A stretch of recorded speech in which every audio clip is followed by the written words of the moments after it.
Hello everyone, FPL Raptor here and welcome back to another video on my YouTube channel. Today's video is a big one. We have my double and blank Game Week 25 team selection. I've already made a transfer and I'm almost definitely taking a -4 hit as well. We're going to discuss Saka versus Salah captaincy in detail, looking at all of the underlying data. And at the end, I've got a Q&A with some of the questions that you've asked me over on Twitter to hopefully help you with your dilemmas. If you're enjoying the content here on this channel, please do remember to like, comment and subscribe. But without further ado, let's jump into it.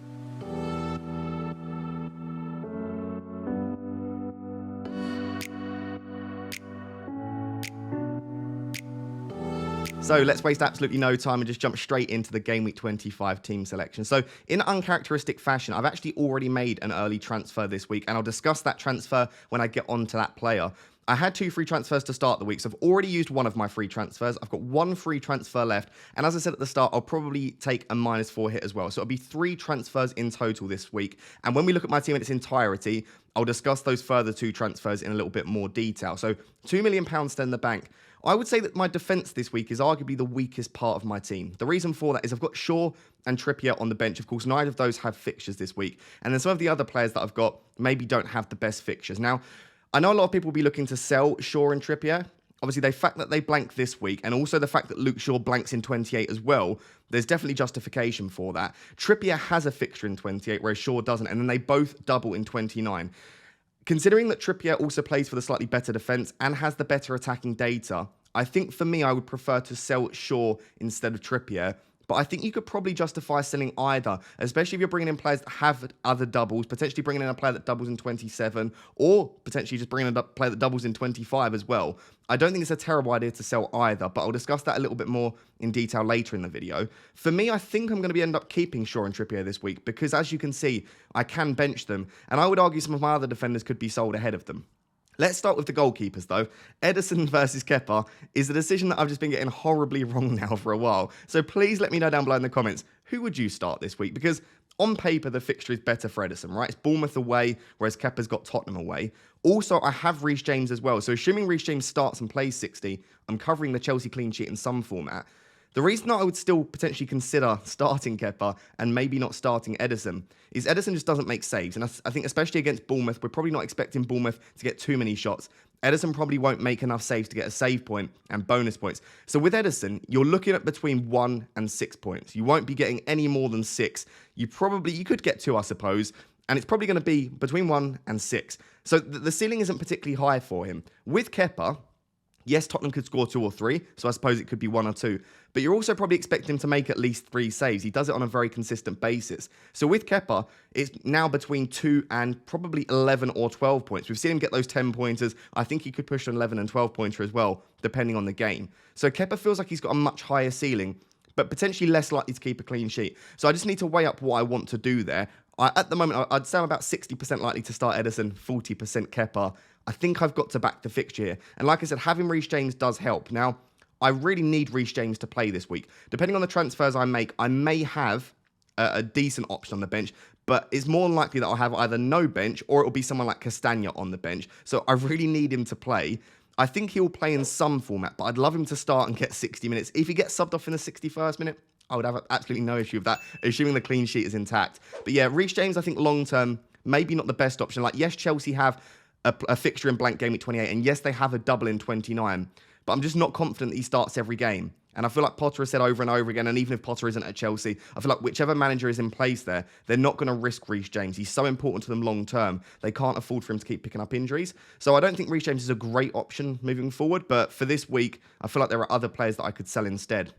That being said, if I do want to get to Trent, which we'll discuss at the end of the video, or when we look at my team in its entirety, I think selling James or Trippier is probably most likely just because they're the most expensive and it's just an easier route to get to Trent. I have Castagna in there. I am probably going to end up selling Castagna. So Castagna is very, very likely to be sold for me. And the player that I'm looking to bring in for Castagna is probably Tarkowski. Everton have a double in 25. They have a guaranteed fixture in Game Week 28 as well. And they have a guaranteed fixture in Game Week 32. So Everton, for me, are just a team that will just cover me for all of the weeks that I might need them. I've not fully committed to a chip strategy, but the fact that they have a fixed double in 25, and if I don't want a free hit in 28, and I don't wildcard in 27, they'll also cover me for that as well. I feel like Tarkowski's just a really safe bet. I'm not necessarily expecting tons in the double this week, but he's probably at least going to get 90 minutes in both games. appearance points in both games. He has some goal threat as well. I don't mind Tark as an option. And then I've got Kilman as my third and final defender in the starting 11. Again, I'm not necessarily expecting tons from Kilman here. I would be very shocked if Liverpool don't score, and Fulham are very good at Craven Cottage. I guess I'm hoping for a clean sheet in that first game against Fulham, and then I guess the potential for some bonus points and maybe an attacking return as well. But I wouldn't expect too much from the likes of Kilman and Tarkowski. They're great options, and I would go for them, mainly because they have a double this week. Wolves could have a fixture in 28. Everton definitely do. And there just aren't many good options outside of that. So I don't mind them, but don't set your expectations at we're not expecting them to be like prime Trent and prime James. We're expecting them to be decent value at around 4 to 4.5 million. So that's the defense, not in a bad position. Castagna to Tarkowski is very, very likely in my team. Let's take a look at the midfield. So moving on to the midfield, and if you regularly watch my videos and you followed my team for a while, firstly, thank you for regularly watching the videos. But secondly, you'll immediately identify the transfer in this week already, which is Salah in for De Bruyne. So that was the one transfer that I made. I'm recording this on Wednesday evening just before the Champions League games, and you'll get this on Thursday morning. So I actually made the moves on Tuesday night. The reason for that was there was a small chance, according to the price prediction sites out there, that Salah was going to go up in price and De Bruyne was going down in price. So I could have potentially lost 0.2 million. That didn't actually happen, but I just thought, I know I want Salah. Regardless of what happens in my team, even if I get like 2 or 3 other injuries, I still think De Bruyne to Salah is worth it, even for a -4 hit. So for me, it's free now, but even regardless of what happens to my team, I knew it was a move I wanted to make. So as long as Salah didn't get injured in the Champions League, which he didn't as far as I know, then it meant that I wanted to make that move. So I didn't see any reason to wait. Now, this isn't the way I usually play. I usually wait for all of the information. I don't like early transfers generally. But in this situation, I thought it was worth it. So as you can see, Salah is in the team. Should you transfer Salah in? I think he's a great option. Now, this isn't in knee-jerk to his recent goals and assists. I know he hasn't been great across the season, but I've been saying now for 5 or 6 weeks, I'll probably have Salah in game week, or for however long we've known since the double, I will have Salah in game week 25. It's a double game week. Salah is absolutely nailed. He's on penalties, and he's always got good data. Yes, it hasn't been as great as it has been in previous seasons. However, it's still very, very good. And I do think that there seems to be a bit of a turn for Liverpool at the moment. Now, defensively, they're very, very poor, which is why I'm not overly eager to get the likes of Trent into my team at the moment. But attacking-wise, they're still putting up really good data. They're creating chances, and they are scoring goals. And sometimes you have to put it out of your mind. I'm not bringing in Liverpool. I'm bringing in Salah. And Salah will get opportunities to score, and I believe he will score as well. And I think, like I say, sometimes you don't need to predict, are Liverpool going to win both in the double? I don't really care. What I need to try and predict is, do I think Liverpool will score goals against Palace and Wolves? Yes, and I think Salah will be involved in that. So for me, De Bruyne to Salah was a relatively straightforward decision. And if you're asking me, should you do De Bruyne to Salah? Should you do Mahrez to Salah? I think for me, it's a yes. You get the extra fixture. You get the safety of minutes that you don't get with the likes of De Bruyne and Mahrez. And I just think he's a really nice option, especially being on penalties. You can see, currently, I have the armband on Salah and the vice on Saka. I really don't know what I want to do here personally. I would say this is probably the most difficult captaincy decision I've had all season. Potentially the most difficult captaincy decision ever. And so there is a dedicated section after we've looked at my team where I'm going to go through in detail Saka versus Salah post-World Cup, their underlying data, and what I think on this. I'm genuinely 50-50. Before this video, I had the captaincy on Saka. I've now switched it to Salah. I may well switch it back to Saka. Tune into my deadline stream tomorrow to find out if I do go for Saka or Salah. I genuinely don't know yet. That's not for suspense. I have no idea. I think that Saka and Salah are my favourite 2 options. The reason I think that I would go for Saka or Salah for captaincy is they are the 2 most nailed attackers in their team for Arsenal and Liverpool. And also, they are both on penalties. And I think, yes, Ødegaard at points has had slightly better data. Yes, Darwin might get more big chances or whatever. But I feel like Saka and Salah, because they're so nailed and because they're on penalties, when I'm looking at a captaincy, they are 2 things that I think are very important. Because we can look at all these per 90 stats. If Darwin's only getting 60, it doesn't matter. And yes, Ødegaard is fantastic and he's a bonus points magnet. But Saka being on penalties, he doesn't have to have a great game, pick up a penalty, maybe a fluky assist, and all of a sudden, he's coming away with like a 12 or 13 pointer. So for me, Saka and Salah are the only 2 that I'm considering this week. At the moment, it's just on Salah. If you can't get to Saka and Salah, I don't think it's the end of the world. But for me, if they're easy to get to, or you're looking at where do I prioritise my transfers, Saka and Salah, in my opinion, are the 2 best assets to own this week. Hence why I've got the armband on one and the vice on the other. So if you can do it, I suppose it's tricky. If you've got something like Gabriel, Ødegaard, and Nketiah, do you sell one of your attackers or Gabriel to get Saka into your team? I probably wouldn't. But if you've got someone like a Martinelli, then it probably does make sense. So don't break your team to get these two in. But if you are able to get either of them / both of them, and it's relatively easy, I would probably do so. Like I said, Ødegaard is in there. Great to have Ødegaard. He's about as nailed as Saka, maybe slightly lower, but about as nailed as Saka. Putting up really good data himself. Like I said, he's an absolute bonus points magnet. He's on some set pieces too. I love having Ødegaard in the team. Feels like just a very safe, reliable option, which I absolutely love. Then the fourth and final midfielder in my starting 11, because of course Rashford is on the bench, is Andreas. Now, when I've needed Andreas in recent weeks, he's actually done fairly well for me, but I know that I'm, again, not expecting too much. It's similar to what I said with Kilman and Tarkowski. You have to realise that we're not expecting them to be like premium options. If he gets 2 points, I'll accept that as just something that's going to happen. But it's an okay fixture. Of course, I've got Andreas versus Kilman, so they're not going to both pick up points. Well, it's unlikely they both pick up points there. But at least it's a player. And at least I've got 11 players here. And Andreas, again, could still be on penalties. If Mitrovic is out, then he definitely is. Even if Mitrovic starts, Andreas could be on pens. He's on a lot of set pieces too. If Fulham are to score, I would expect Andreas to be involved. So I think he's a fine option for this week, and I'm happy to try and rely on him to get me some points. So that's the team. That's the midfield. Let's move on to the 3 forwards and then discuss my current transfer plans. So moving on to the 3 forwards, Haaland, Nketiah, and Bamford. We'll start with Haaland. I'm not going to be giving Haaland the armband. I wouldn't even consider it. It's not that Haaland's a bad option. I still think he's the best option in FPL. It's just that I love a double game week. And especially when you have Arsenal and Liverpool, 2 teams that attack very well, you've got options such as Saka and Salah. Haaland would be kind of my 6th choice at the moment for captaincy. I just would always back a double. You get 2 bites of the cherry. And like I said, especially when there are good options in that double as well. Nketiah, I do think, is a decent shout for the armband. I would worry that there's the chance that at some point, I still think he will start most games, but there is a chance that you might see him come off a little bit early and see Martinelli and Trossard together, which we did discuss could be a possibility from the start at some point. I just think that that would worry me enough to put me off captaining him. And I think as a result, I would prefer to go for the likes of Ødegaard, Saka, Salah, just because the minutes are a little bit more secure. And I think with captaincy in a double, you don't want to captain an asset, particularly that's a minutes risk, unless they have a hugely high ceiling. So for me, I prefer Saka, Salah, and probably Ødegaard as well, just for that security.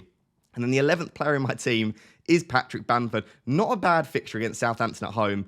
And it was a little bit of a fail, this transfer, but he did pick up some points. And I sold Mitrovic for Bamford. So in its entirety, I think I'm about like 1 point up on that transfer because I took a hit as well. So not the end of the world. And to be honest, I'm probably going to look at selling Bamford this week. As you can imagine, there is an option that I want. Let me know down below in the comments as you're watching this if you know who it is. If you've been watching my videos for a while, there is a player that I absolutely love. And that is Darwin Núñez. And I think that, yes, his minutes are probably slightly lower than we would hope just because now Jota and Firmino are back. But I do think he'll start both. If you were to press me and ask me, do I think he'll start both in the double? My answer would be yes. Do I think he'll get 90 minutes in either? Probably not. So I would predict that Darwin's minutes are probably between 120 and 140 minutes. Do I want Darwin instead of Bamford for 140 minutes when Bamford's probably going to get 60? Absolutely. I think it becomes a lot trickier if you've got an option that you really like in there. For example, if you've got like Harry Kane to Darwin is a much harder decision. I still think I would do it for what it's worth because it looks like Tottenham won't double in 29. They probably won't have a fixture in 28. So there's a very good chance that you're not going to get any doubles and you've got blanks coming up for Kane. And I just think Darwin looks good. Darwin could play in 28. He's going to double in 29. And yes, he's a bit of a minutes risk. I think he's got a very high ceiling. We've not yet seen that ceiling, so maybe he doesn't, but the data would suggest that Darwin does have a pretty high ceiling. So at the moment, I've got 2 million in the bank. Bamford to Darwin is almost definitely going to happen, unless there is any reason for me to doubt that Darwin's going to start both in the double, unless we see some sort of injury news. But for now, I feel fairly comfortable with that. So as I said, Castagna and Bamford in this team are the 2 that I'm probably most happy to sell and I would like to sell. And the 2 players that I'm potentially looking at bringing in are Tarkowski and Darwin. So let's take a look at the team if I were to make those 2 transfers. So here is the team with those transfers in place. They've not yet been confirmed. The only one that has been confirmed is Salah to KDB, but that would be for a -4 hit, those 3. Tarkowski, Salah, and Darwin in for Castagna, De Bruyne, and Bamford. They feel like 3 very straightforward transfers, only for a -4 hit. And that actually pushes me to 7 double game week players this week, 4 single game week players. And as you can see, the 4 single game week players are all along the left-hand side. Ederson, James, Andreas, and Haaland. Haaland's great. Andreas could do a job. James maybe not the best, but he does cover the Chelsea clean sheet if he gets to 60 minutes. And Ederson against Bournemouth isn't terrible. And then I think I've got the 3 best Arsenal assets in Ødegaard, Saka, and Nketiah. I think I've got the 2 best Liverpool assets in Salah and Darwin. And then 2 really decent cheap options that both double in Tarkowski and Kilman. I'll be honest, I don't think this is that far off a free hit draft, and I think I've got most of the players that I would want. If I were on a free hit, I would probably have Trent in there just as a bit of a punt, but again, the Liverpool defensive data's not that fantastic, and maybe I wouldn't have, obviously, Andreas and James in there, and I'd probably replace Ederson, but generally, I think I'm pretty much there. I've got 5 attackers from Arsenal and Liverpool. I think the team's good. So let me know down below, what do you think of that -4 hit? Would you do both the Tarkowski and Darwin moves? I could just do Bamford to Darwin, not take the -4 for Tarkowski, and play Castagna. But Leicester have been so poor defensively. They're playing against Arsenal. And I do think that Tarkowski long-term is a better option than Castagna. So this feels like the week to do it. Do it in a double game week. Get Tarkowski in place for all of the upcoming blanks. And I think it would make the team stronger this week as well. So that's the projected team. Tune into the deadline stream to see if I keep that team and actually confirm those transfers. Let's now take a bit more of an in-depth discussion around Saka versus Salah and who you should give the armband to. So, Salah versus Saka. If you own both, who should you captain? This is a really tricky one, and I'll caveat this at the start. Probably not great for audience retention. I don't know, and I'm not going to be able to just give you a definitive answer. This person is the best captain, and I don't think in any week, in any FPL decision, I don't think people should tell you what to do. So I'm going to present the information. I'm going to have a bit of a discussion around both of them, and hopefully you'll be able to come to your own decision based on some of the things that I'm saying and based on some of the things that you've seen with your eyes and the research that you've done as well. 2 things that should not affect your decision making. Price. So don't captain Salah because he's the expensive option. Don't let that impact your decision making. And number 2, I wouldn't let ownership or what other people are doing affect your decision as well. I think both of these will be equally captained amongst those that own them. Of course, more people own Saka at the top ranks just because he's been doing so well recently and because he's cheaper. So I would say that Saka will have the higher ownership overall. But I think for those that own both and those in your mini leagues, it's probably going to be a pretty equal split. So you need to just make your own decision here. When we look at the fixtures, I actually think that they're very, very close. So I looked at some of the expected goals conceded for Leicester, Everton, Palace and Wolves. It's a little bit tricky because Sean Dyche has just taken over from Everton. But post-World Cup, they're actually all in the bottom sort of half of the table. Actually, the best defence of the 4 is Wolves, who are 13th for expected goals conceded. Crystal Palace and Leicester are absolutely shocking, and Everton are a little bit better just because they've done a bit better since Dyche has come in. So I would say overall, both have really good double game weeks. They've got 2 fixtures where you would expect them to score goals. I would say that I just about prefer Salah's fixtures just because of Sean Dyche. And I think that Everton are a much, much better unit. The only thing that makes me think that it's still a decent fixture is it's not at Goodison Park. It's at the Emirates, so it's an Arsenal home fixture, and Arsenal are very good at home.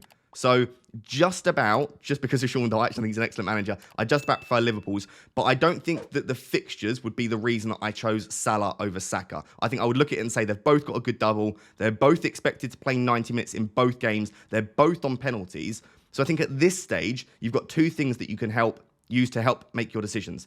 You've got potentially like finishing ability and form. I'll put those together as in, who do you think if they were in a one-on-one situation, who would you back to score at the moment? And a lot of people would say Saka because he's having a much better season. So that's potentially something. Or you look at underlying data. Maybe eye test as well if you want to chuck that in. So it's really up to you how you want to make this decision. I can't present eye test to you. I can't say that I think this player looks good because I've got nothing to back that up. And I don't really like getting into the form debate too much. So what I'm going to present to you is the underlying data. And as you can see by the colour scheme here, Salah is still coming out on top when we look at the difference between them. So minutes per game, Salah's played 90 minutes in every game post-World Cup. Saka's come off early once or twice. He averages 89 minutes per game. So the 2 of them are playing pretty much 90 minutes in every single game, which is great. FPL points-wise, Salah is underperforming his expected FPL points. Saka is outperforming or overperforming his expected FPL points. So what we're seeing is potentially good finishing from Saka, maybe a bit of luck, whereas Salah is underperforming, so potentially poor finishing from him and his teammates, and potentially a bit of bad luck. You might expect that to cancel each other out, which is maybe a reason to go for Salah there. Or you might say that actually this is evidence that Saka is in form. He's a player that's on a hot streak. You should continue to captain him and start him. So 6.22 FPL points for Saka, 5.01 for Salah. Expected FPL points though, Salah is just about coming out on top, but it's pretty much the same. 5.37 for Salah, 5.20 for Saka. So I'd say virtually the same there, but like I said, bit of overperformance from Saka. Salah is coming out on top when we look at non-penalty expected goals and expected assists. But again, it's only subtle. So 0.27 non-penalty expected goals for Saka, 0.34 for Salah. So it's a 0.07 more for Salah in comparison to Saka. And then for expected assists, Salah is at 0.31, Saka at 0.28. So I would say they're fairly similar once again. We're seeing a little bit higher. So Salah's entirety is 0.65 non-penalty expected goal involvement, and Saka's is sitting at 0.55. They're both good, but it is definitely in favour of Salah there. And when we're looking at small margins here, maybe that makes you lean towards Salah. The greater goal threat, and also slightly more creative too. Then when we look at big chance involvement, this is interesting. So big chance involvement, essentially what I do is I just add up big chances created plus big chances for the player themselves to give you a bit of an idea about how many big chances they're involved in per 90. Salah is involved in 1 big chance per 90 post-World Cup from Game Week 17 onwards, and Saka is involved in 0.66. Interestingly, Saka's also had a penalty. A penalty counts as a big chance. Salah has had no penalty, so that also skews the data a little bit and maybe magnifies Saka's slightly more. They are both on penalty, so that is an advantage for both of them, but Saka, of course, had a penalty recently. So this would suggest that Salah is getting involved in quite a few more big chances, which is interesting. And again, you could say that Salah and Darwin just don't finish the big chances, which is true. If Salah's mainly passing to Darwin and getting the big chances himself, both of them squander so many big chances. Saka is less likely to. So you might say, actually, I don't mind that Saka's a bit lower because I would expect him to convert the big chances more. And the players around Saka that he assists, I would expect to convert them more as well, which is absolutely fine. But I guess what I'm looking at here is there's not much of a difference between them. When I compare Saka and Salah here across the season and post-World Cup, there's not a great deal to separate them. So it really comes down to what you want to look at. Maybe you do want to look at ownership and you want to play safe. Or maybe you're struggling for rank and you think Salah will be slightly lower owned. I'll go for Salah. That's fine. Maybe you prefer eye test and maybe you think Saka just looks better at the moment. That's okay as well. For me, I'm looking at 2 things at the moment, which is making me lean towards Salah. So hopefully I've presented them equally here. I'll explain why I'm currently leaning towards Salah. The first is the data is just slightly better. I think that generally Salah will always have a slightly greater goal threat than Saka. I feel like he just plays a little bit more centrally. Even if you look at the touch maps for them both post Game Week 17, they're very, very similar. I just feel like Salah tends to drift a little bit more centrally at points. As you can see, they're both getting into the box, but some of Salah's touches are kind of central in the box. Most of Saka's are right on the edge of the box, and we know how good his left foot has been this season. But that makes me slightly lean towards Salah there. The data's just slightly better. I think he's a greater goal threat. And then the other thing is, I feel like there's been a little bit of a shift for Arsenal recently, that they're just struggling a little bit. They've had some tricky fixtures. Maybe it's a bit of fatigue. I still think they are one of the best teams in the Premier League, and I'm not looking to sell my Arsenal assets, but I'm not sure that I want to bet on them. I've already got an Arsenal triple up attack. Do I want to also go in on captaincy as well? And like I said, that Everton at home fixture for me is the trickiest of the 4 there. From Leicester, Everton, Palace and Wolves. I feel like that Everton one's potentially the trickiest. I don't think that Liverpool are improving massively. Defensively, they look shocking. But attacking-wise, it feels like it is starting to click at points for the likes of Darwin, Gakpo and Salah. So I'm thinking almost, are we seeing a little bit of regression with Arsenal and a little bit of motivation and momentum with Liverpool? Maybe I'm clutching at straws. Maybe I'm trying to post hoc justify why I'm looking at Salah. But for me at the moment, there's some of the reasons that I'm starting to look at him. So like I said, this might not have been useful at all. Apologies if it wasn't. I don't have an answer for you. And again, if you are watching a content creator this week that tells you this person is the correct one to captain, they're wrong because you can't predict the future. I think that these are the 2 best options. I would captain one of these 2. Hopefully there isn't a massive point swing. It would be brutal if one of these scored like 30 points and the other one scored 10. I think more realistically, you're probably going to see between 10 and 20 points for both of them. And it probably doesn't matter too much assuming you own both. For me, I would say like 58% Salah, 42% Saka at the moment, but that could well change. Brief pause just to say, if you've watched to this point, thank you very much. And can you go follow me over on Instagram? I'm trying to post a little bit more, as you can see above my head, at FPL__Raptor. I'm trying to post a little bit more, just about my everyday life, but I'll also be using the story feature soon as well to start posting some just short thoughts about FPL and different things that I'm thinking throughout the day. So if you enjoy sort of the live streams and just enjoy listening to me speak about stuff and you want to see more behind the scenes stuff as well, please do go follow me over on Instagram. I would massively appreciate it. Like I said, there'll be a link in the description down below. But this final section, because I've been ill this week and so busy, I haven't been able to do a game week preview video like I normally do. So I thought I would just fire off some answers to some of the key questions this week. Of course, there will be a deadline stream as well. So if you want to tune in and find out the answer to your specific question, do tune into the deadline stream. But here were some of the ones that you asked me over on Twitter. So the first one, will Mahrez play in game week 25? is it worth selling for Salah for a -4? Again, I can't predict the future, and I'm not going to pretend I can. I'm recording this just after the Man City lineups come out for the UCL. Mahrez is starting once again. If you had to push me and you asked me, do I think that Mahrez will play in Game Week 25? The answer would be yes. I do think he will, but I don't know that. And I think that with Salah, you know he's going to get at least 170 minutes. So I would sell Mahrez and De Bruyne. I would sell pretty much any single Game Week player this week for Salah. I think he's one of the best options. Guaranteed minutes, good fixtures, decent data. So yes. What would you do with Patterson, Bueno? I think they're both issues. I would be very shocked if either start both. But of course, Bueno is the more likely.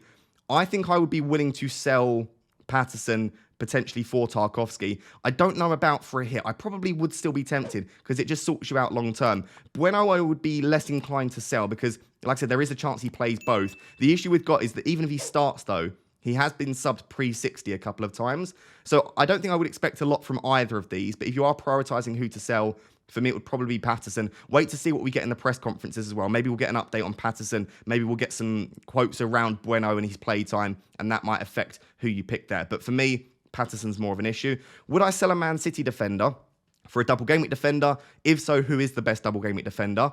I think I probably would, unless you think there's a very good chance that your defender will start, but it's so difficult to predict. And I just think long term, Manchester City, we now know, are almost definitely blanking in 28. They won't double in 29, and they're just going to cause issues for you. So I don't see the benefit, really, apart from having a decent fixture in Game Week 25. I don't see the benefit of keeping a City defender. So yes, I would. Who's the best one?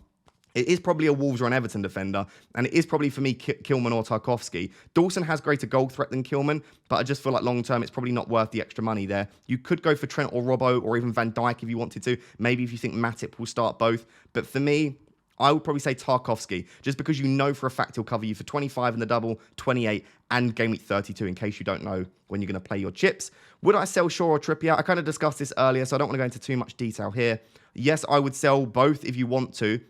If you're prioritising which one, I would rather sell Shaw, just because we know for a fact that Trippier has a fixture in 28, whereas Shaw probably won't. So unless you know for a fact that you're free hitting in 28, I would probably sell Shaw just in case you need a defender in that week. What to do with Mitrovic? Again, wait for any quotes, but it looks like Mitrovic has been in individual training, but he's not been in full team training. That's just based on the inference of the stuff that I've seen on Twitter. At the time of recording, I don't know for sure, but wait for the press conference. I would be happy selling Mitrovic either way. But again, Mitrovic could have a fixture in Game Week 28, so he could prove a decent asset to own. But I feel like you're probably going to want Tony in Game Week 27 anyway, and there are some decent options for this week, such as a Darwin and an Nketiah. So I would probably sell Mitrovic, even if he is fit. But obviously, if he's not, it makes it a lot easier there. Obviously, you can't do Tony this week, but whoever you bring in is probably going to be a placeholder for that Brentford double game week in Game Week 27 to bring in Ivan Toney. And then the final thing was around captaincy order. There were just a few questions around who to captain if you don't own Salah and or Saka, or if you just want to go slightly different. For me, they are the best two. So the top tier is Salah and Saka for minutes and pens. I would say that my second favourite option is probably Ødegaard, just for safety of minutes. Of all of the other attackers, he's the one that I would bet on playing 180 minutes after Salah and Saka. He might get the odd early sub, but generally he's pretty good for minutes. I feel like Nketiah and Darwin have a higher ceiling than Ødegaard for me. I just think that they are very, very explosive. They've got slightly better data, but their minutes are a lot less secure, especially Darwin. So for me, it's probably Salah, Saka, Ødegaard, Nketiah, Darwin, probably. And then I would finish with, if you want to go very rogue, you can captain the likes of Gakpo, Trent, Robertson if you want to. But for me, it's probably not worth it. So hopefully that's helped answering your questions there. If you have any other dilemmas that I've not answered in this sort of pretty long team selection video, do let me know down below and I will do my best to help you in the comments. So guys, there you have it. That is my Game Week 25 team selection with my transfer plans, a discussion around captaincy, and also answering some of your questions as well. If today's video has been useful in any regard, please do me a favor by dropping a like on the video, dropping a comment down below to feed those greedy algorithm gods, and also making sure to subscribe as well. We are on the road to 70,000 subscribers, and I do really appreciate any support. Until next time, thank you very much for watching. Cheers. Bye-bye.